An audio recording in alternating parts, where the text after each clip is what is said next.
चैत्र नवरात्रों के दिनों में चुपचाप गाय को खिला दे, एक छोटी सी चीज 1 महीने के अंदर करोड़पति बन जाओगे। नमस्कार दोस्तों, आज हम आपको ऐसी दुर्लभ जानकारी बताने जा रहे हैं। चैत्र नवरात्रि का व्रत परिवार की कुशल कामना के लिए रखती है। अगर आप चैत्र नवरात्रि के दिन गाय को एक चीज खिला देते हो तो आपकी जन्मों जन्मांतर की गरीबी हमेशा के लिए समाप्त हो जाएंगी। वास्तव में अगर आप चैत्र नवरात्रि के दिन अगर आप यह उपाय कर लेते हो तो यकीनन आप पर मां दुर्गा के साथ साथ माता लक्ष्मी की असीम कृपा होगी और आप धनवान बन जाओगे। आप धनवान ना बने तो मुझे बताना दोस्तों, मैं सौगंध खाता हूं। बस जो उपाय आपको बताया जाए वह उपाय कर लेना। चलिए जानते हैं। चैत्र नवरात्रि के दिनों में चुपचाप गाय को खिला दे। यह एक छोटी सी चीज करोड़पति भी अरबपति होंगे। सभी संकट और आसान से मुक्ति, मृत्यु दंड, पितृदोष तुरंत होगा। पूरे साल आपके भरे रहेंगे अन्य धन के भंडार।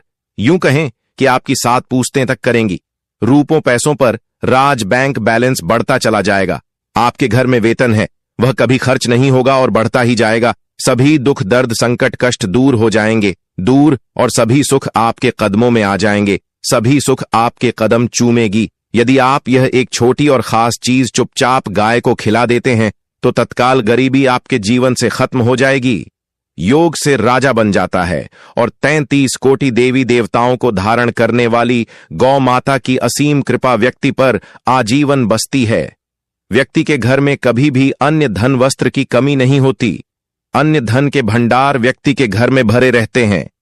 चैत्र नवरात्रि के दिन गाय का यह उपाय करने से व्यक्ति के जीवन से तत्काल गरीबी खत्म हो जाती है।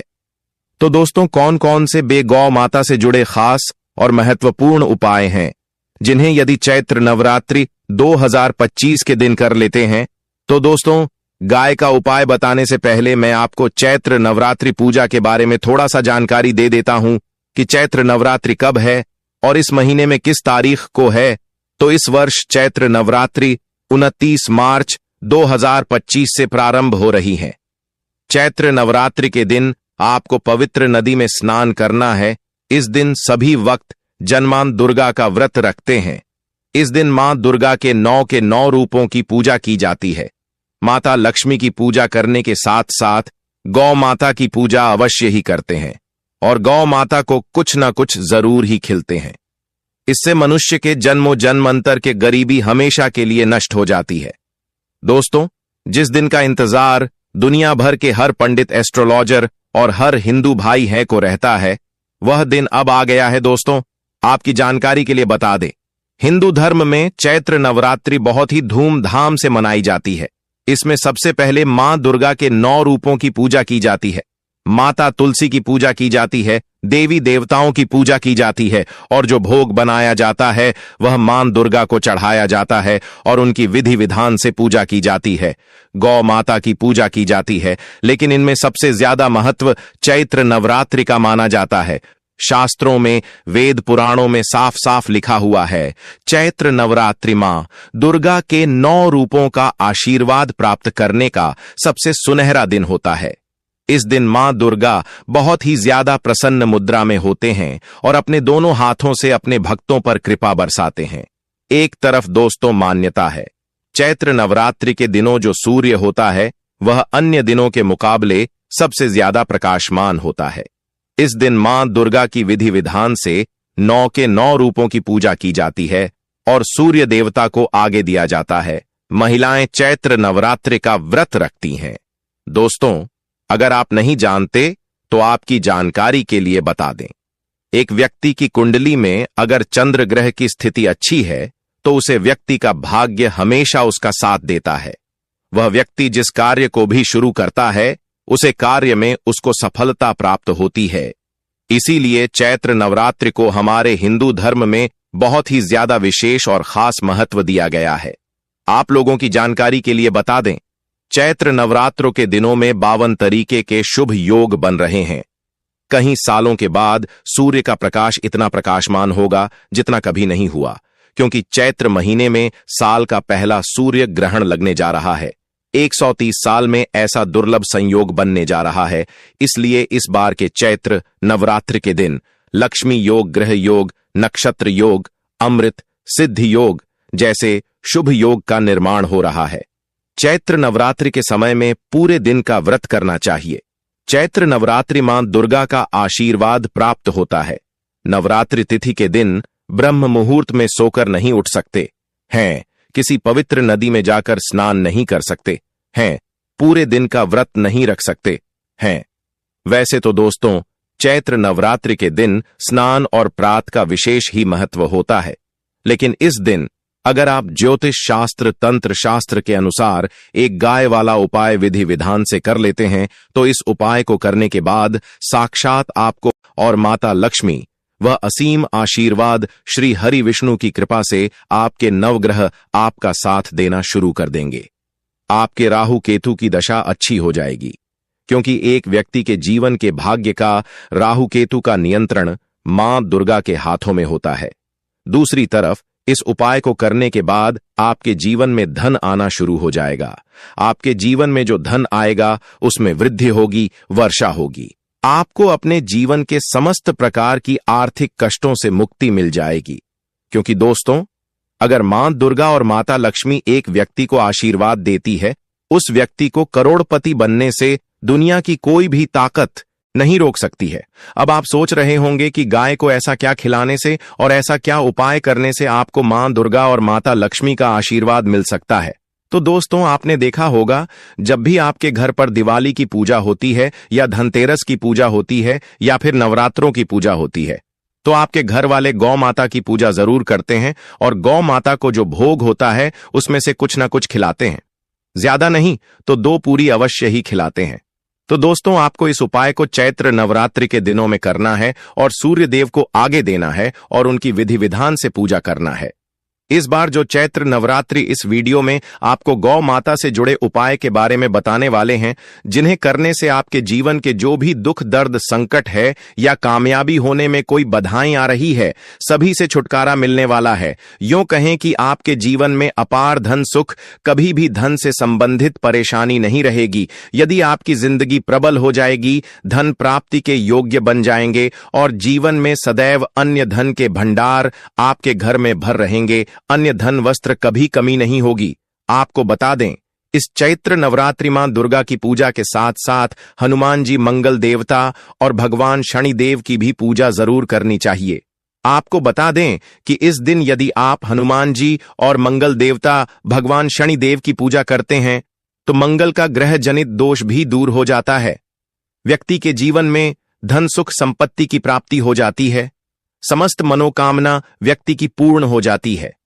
दोस्तों, आपको हम बता दें कि ऐसी ज्ञानवर्धक जानकारी आपको हम पैसों में भी बांट सकते थे, पर हमारे चैनल का मकसद है जनहित में जन कल्याण एवं जन सेवा करना। इसीलिए आपके लिए जो जानकारी बताते हैं वह फ्री में बताते हैं। इसलिए आप इस वीडियो को भी जरूर लाइक करें। और दोस्तों, मैं आपसे एक अनुरोध और करना चाहूंगा कि आप अपनी राशि कमेंट बॉक्स में जरूर डाल दें, जिससे इन चैत्र नवरात्रियों के दिनों आपकी राशि के अनुसार हम आपको कुछ ऐसे उपाय बता सके जिससे आपको लाभ की प्राप्ति हो। क्योंकि हम राशि से जुड़े उपाय भी आपको बताते हैं, तो आप कमेंट बॉक्स में अपनी राशि हमें जरूर बताएं या अपना नाम बताएं, जिससे आपके लिए कुछ हम ऐसे उपाय बता सके। साथ में जय गौ माता अवश्य लिखें। दोस्तों, साथी से जो चैत्र नवरात्रि का एक उपाय तो जरूर करना है। गाय का उपाय बताने से पहले एक उपाय आपको बता दें। इस उपाय को लाइक जरूर करें। क्या करें कि शाम के समय पीपल के पेड़ के नीचे आपको सरसों का चौमुखी दीपक, आटे का दीपक बनाना है। चौमुखी दीपक में आगे की बाती लगाकर सरसों के तेल का दीपक जला देना है। आटे का दीपक बनाएं, जो मुख्य तेल डालें उसमें बाती ही डालें। लाल वाली कलावे की दीपक जला दें। 4-4 बाती लगाकर चारों दीपक मतलब 4 भाग उसके बन जाएं। हर एक भाग को जलाएं और बीच में 2 सबूत फूल वाले लौंग भी डाल दें। फिर देखिए कैसे चमत्कार आपके जीवन में होता है। शाम के समय जलाकर उसे छोड़ें, मनोकामना मांगकर छोड़ दें। दोस्तों, यह गौ माता वाला उपाय बहुत ही प्रभावशाली उपाय बताया मैंने आपको। इस उपाय को आपको चैत्र नवरात्रि जरूर करें। बहुत ही लाभकारी उपाय बताया है, बहुत ही आपको लाभ देगा। यह उपाय।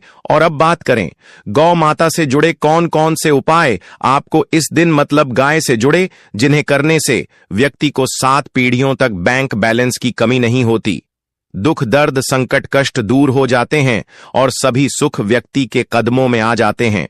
तो दोस्तों, चैत्र नवरात्रि के दिन आपको मां दुर्गा की विधि विधान से पूजा करना है और उसी के साथ गौ माता की पूजा अवश्य करना है। और गौ माता को जो भोग चैत्र नवरात्रि पूजा के लिए बनाया गया था, उसे भोग से 2 पूड़ी जरूर ही खिला देनी है, सूखी पूरी नहीं खिलाना है। पूड़ी के ऊपर आप मिठाई या कोई सब्जियां हलवा जो भी बनाया है वह आपको गौ माता को जरूर ही खिलाना है। दोस्तों, हर एक और मांगलिक काम में गौ माता या उनसे जुड़ी चीज जैसे गाय का गोबर, गोमूत्र, गाय का दूध अथवा गाय के दूध से बना घी जरूर शामिल करें। इससे आपको पुण्य भाव की प्राप्ति होगी। सनातन परंपरा के अनुसार जिस घर में गाय होती है उसे घर से जुड़े सभी वास्तु दोष स्वयं खत्म हो जाते हैं, क्योंकि पंचम या के बिना कोई भी पूजा पाठ और हवन सफल नहीं होता। दोस्तों, महीने में एक बार हो सके तो परिवार सहित एक बार गौशाला जाने का नियम जरूर बनाएं और हो सके तो गायों को हरा चारा जरूर खिलाएं, जिससे सभी वास्तु दोस्त शांत हो जाते हैं। दोस्तों, आपका प्रिय चैनल कभी किसी को भी गलत जानकारी नहीं देगा और इनसे जुड़े दोषों का निदान हो जाता है। गर्मियों में गौ माता को पानी पिलाएं और सर्दी में गौ माता को गुड़ जरूर खिलाएं। ध्यान रखें कि चैत्र नवरात्रि वाले दिन गौ माता को गुड़ जरूर ही खिलाना है। गर्मियों में गाय को गोदना खिलाए। अनेक देवी देवताओं को अपने शरीर पर धारण करने वाली गौ माता से जुड़े कई शुभ और अशुभ संकेत भी होते हैं। मतलब गाय का दूध दौते समय यदि गाय ठोकर मार दें और सारा दूध बिखर जाए तो अपशगुन होता है। यदि कोई यात्रा पर निकल रहा हो और गाय अपने बछड़े को दूध पिलाती सामने आ जाए तो निश्चित रूप से कि यात्रा के लिए आप निकले हैं, वह यात्रा आपकी जरूर ही सफल होगी और वह जिसके लिए आप निकले हैं वह जरूर ही पूर्ण यात्रा पर जाते समय गाय की आवाज आना और रात्रि में गाय की हुंकार करना भी शुभ होता है। दोस्तों, साथ ही साथ गाय के साथ आप भूल कर भी यह काम न करें, अन्यथा मिलता है। जी हां दोस्तों, गाय को राष्ट्रीय पशु बनाए जाने और इन्हें मौलिक अधिकार दिए जाने की बात हो रही है तो सवाल उठता है, गाय संस्कृति का अहम हिस्सा है, तभी गाय के साथ लोग खराब व्यवहार कैसे कर लेते हैं और जैसे ही दूध देना बंद कर देती है तो लोग इन्हें उनकी किस्मत पर छोड़ देते हैं, सड़कों पर और गलियों में भटकने के लिए। ऐसे में गोवंश जीवन को कोई डंडे मारता है तो कोई उन पर पानी डाल देता है, कई बार लग जाती है तो कभी बीमार होकर बेचारी गाय दम तोड़ देती है। ऐसे में जरूरत है इन बातों को जानने की। गाय को लेकर शास्त्रों में क्या कहा गया है, आपको कैसा व्यवहार करना चाहिए। क्या दोस्तों, गाय को कभी भी मारना पीटना नहीं चाहिए। शास्त्रों में गाय को माता का दर्जा दिया गया है। गाय को मारने वाला माता को मारने पीटने वाले के समान पाप का भाग्य समझा जाता है। नरक लोक में वर्षों तक कष्ट भोगना पड़ता है। अगले जन्म पशु योनि में मिलता है कि गौतम मुनि ने गलती से गाय को डंडा मार दिया था, जिस गाय की मृत्यु हो गई थी, और इस पाप से मुक्ति के लिए इन्हें वर्षों तक तपस्या करनी पड़ी। इसलिए यह चैत्र नवरात्रि भगवान श्री कृष्ण जी ने बैल स्वरूप में आए वृद्ध आश्रम का वध कर दिया था, जिससे मुक्ति के लिए भगवान श्री कृष्ण को संपूर्ण तीर्थ को एक कुंड में बुलाना पड़ा और इस कुंड में स्नान से वह पाप मुक्त हो गए थे। यह दोस्तों साथ ही साथ पानी पी रही गाय को भागते हैं, वह घोर पापी के भंग बनाकर होते हैं। ऐसे लोग घर आपसे मुक्त होकर स्वर्ग पाए जाते हैं और बड़े ही धनवान कल में जन्म लेकर सुख भोगते हैं। और साथ ही साथ आराम कर रही गाय को कष्ट देकर कभी भी उठाना नहीं चाहिए। वह जन्म में किए गए जाने अनजाने में पापों से मुक्ति हो जाती है और गोलोक में स्थान पाते हैं। गाय को डंडा मारकर उठना, पानी डालकर उठाने से मनुष्य पाप का भागी बनता है और अगले जन्म में उसे दर दर भटकना पड़ता है। और साथ ही साथ शास्त्रों में बताया गया है, जो लोग गाय की सेवा करते हैं और उनका भोजन खिलाते हैं और उनकी परवरिश अच्छी तरह से कहते हैं, तो वह लोगों के जीवन की सभी इच्छाएं पूर्ति होती हैं। गाय के बछड़े से बचा हुआ दूध ही मनुष्य को लेना चाहिए, परंतु कुछ लोग एक बार गाय को धो लेने बाद फिर से बछड़े के लिए बचा हुआ दूध भी धो लेते हैं। ऐसा करना घोर पाप कहा जाता है। ऐसे दूध को धोने वाला और ग्रहण भी बन जाते हैं। दोस्तों, साथ ही साथ शास्त्रों में कहा गया है कि गोवंश मतलब गाय और बैल के पीठ पर नहीं बैठना चाहिए। उनका पीठ पर बैठने से महापाप लगता है। ऐसे लोगों को नरक की यात्रा भोगनी पड़ती है। एकमात्र देव के अंश के उत्पन्न नदी ही गौवंश है, जिस पर स्वयं महादेव और महादेवी सवारी करती हैं, क्योंकि नंदी ने स्वयं अपनी इच्छा से महादेव की सवारी बनना स्वीकार किया था। और साथ ही साथ शास्त्रों में गाय के दान को बहुत ही महत्व दिया गया है। परंतु ऐसी गाय का दान कभी नहीं करना चाहिए जो बूढ़ी और बीमार हो। कठोपनिषद में नचिकेता की कथा भी इस संदर्भ में है कि जिस नचिकेता ने पिता द्वारा बूढ़ी गाय को दान करने पर आपत्ति जताई थी, दूध देने वाली और बछड़े सहित जो लोग गाय का दान करते हैं वह महान पुण्य को हासिल करके स्वर्ग में स्थान पाते हैं।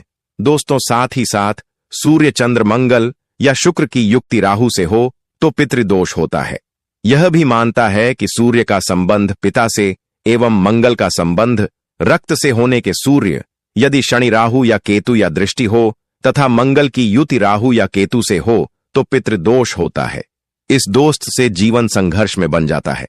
यदि पितृदोष हो तो गाय को प्रतिदिन या किसी भी चैत्र नवरात्रि के दिन रोटी गुड़ चारा आदि खिलाने से पितृदोष दोस्तों, हर एक और मांगलिक काम में गौ माता या उनसे जुड़ी चीज जैसे गाय का गोबर, गोमूत्र, गाय का दूध अथवा गाय के दूध से बना घी जरूर शामिल करें। इससे आपको पुण्य भाव की प्राप्ति होगी। सनातन परंपरा के अनुसार जिस घर में गाय होती है उसे घर से जुड़े सभी वास्तु दोष स्वयं खत्म हो जाते हैं। गाय के ऊपर जो कुबड़ होती है वह बृहस्पति गुरु है। अतः जन्मपत्री में यदि बृहस्पति अपनी नीच राशि मकर में हो या अशुभ शिवलिंग में जा रहे हो और सामने से गौ माता आई हुई दिखाई दे तो गौ माता को अपनी दाहिनी ओर से जाने देना चाहिए। आपकी यात्रा जरूर ही सफल होगी। और साथ ही साथ यह संकेत भी जान ले, यदि आप यात्रा पर जा रहे हैं और सामने आपके गाय पड़ जाएं अथवा अपने बछड़े को दूध पिलाती हुई सामने गए दिखाई दे जाए तो समझ जाना कि वह यात्रा आपके लिए जरूर ही सफल होगी। और साथ ही साथ जिस घर में गाय होती है उसमें वास्तु दोष स्वतः ही खत्म हो जाता है। और आप भी रोटी बनाएं, प्रतिदिन ताजी रोटी ही बनाएं। गाय को अगर आपने रोटी बनाई है तो कोशिश करें कि उसे रोटी को आप तुरंत ही गाय को खिला दें। अगर आप उसे रोटी को रख देंगे और उसे रोटी को अगले दिन देंगे तो वह रोटी बंसी मानी जाएगी। गाय को कभी भी बासी रोटी न दे, इसे घर में नकारात्मक ऊर्जा वास करती है और आपकी बिल्कुल भी नहीं बनेंगे। इससे आपके घर में हमेशा दर्द देवता का वास रहेगा और आप जिस भी कम उसे काम में आपको हमेशा असफलता ही हाथ लगेगी। इसलिए कोशिश करें गाय को रोजाना ताजी रोटी बनाकर खिलाएं।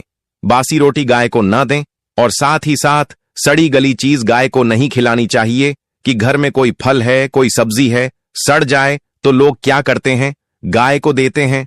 नहीं, ऐसा नहीं करना चाहिए। ऐसा करने से यदि आप गाय को खिलाते हैं तो और आप आपके भाग्य बन जाते हैं। और साथ ही साथ आप आटे की 11 लोई यहां बनाकर उनके ऊपर हल्दी लगा करके इसके बाद गाय को खिलाएं। हर एक लोही को मिला दें, माता गाय की आप चरणों की स्पर्श करें। या दोस्तों, ऐसा करने से आपके समस्त काम बनने लगेंगे। जो 2 हक का समय चल रहा है वह भी खत्म होगा। आपके जीवन में खुशियां ही खुशियां होगी। और एक बार आप 7 बार गाय की परिक्रमा भी कर लें तो आपके समस्त कम होंगे। और साथ ही साथ आप गाय को जब भी रोटी दे, रोटी पर या तो आप थोड़ी हल्दी लगा लें, अगर अच्छा ना हो तो आप थोड़ा रख सकते हैं, थोड़ा घी रख सकते हैं। या दोस्तों, गाय को कभी भी सूखी रोटी ना खिलाएं। सूखी का मतलब गए रोटी रखें, उसे पर कुछ ना कुछ रख कर खिलाएं। हल्दी रख ले मिश्री की या जो भी रख ले, मतलब खाली रोटी नहीं खिलानी। इस बात का जब भी आपको शुभ फलों की प्राप्ति होगी। जी हां दोस्तों, उपाय कुछ बातें जिन्हें आपको ध्यान में जरूर रखना चाहिए। या दोस्तों, वीडियो अच्छी लगी हो, वीडियो को लाइक करें, ज्यादा से ज्यादा अपने दोस्तों में शेयर करें। दोस्तों, कमेंट बॉक्स में जरूर लिखें जय श्री विष्णु भगवान, जय श्री कृष्णा, जय गौ माता, जरूर ही लिखें।